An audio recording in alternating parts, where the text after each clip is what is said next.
L'homme est le partenaire de Dieu. Le croyant se trouve devant la parole de Dieu. Et la Bible ne laisse pas l'homme seul devant sa conscience. L'idéal de la vie humaine pour la Bible est d'être un dialogue avec l'Éternel. Marche en ma présence et sois intègre. Genèse 17:1. C'est la grandeur de l'homme à être le partenaire, le collaborateur de Dieu. Genèse 1, 27-28. Ou même l'ami de Dieu comme Abraham. Ésaïe 41:8. Qu'est donc l'homme pour que tu penses à lui?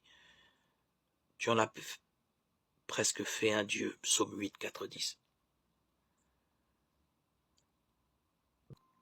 L'homme ne peut alors manquer à l'appel de Dieu. Les chapitres 2 et 3 de la Genèse sont sous forme de récits imagés, une réflexion sur la vie humaine en général.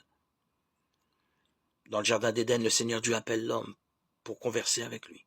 L'homme et la femme se cachent, car le serpent, symbole du mal, les a amenés à se méfier de Dieu. En image très forte, ce texte dit ce qu'est le péché. Oublier, dédaigner, refuser de mettre Dieu dans sa vie.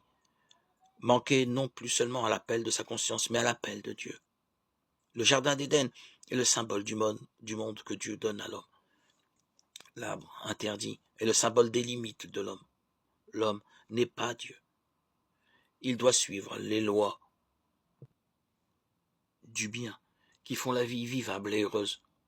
Respect de la vie, respect de l'autre. Et pour un croyant, tout cela est la volonté de Dieu, volonté d'amour pour le bonheur de l'homme. Ne pas écouter Dieu, ne pas tenir compte des paroles de Dieu. Se laisser prendre par l'orgueil, la jouissance, l'ivresse d'une liberté folle. Voilà le péché de l'homme.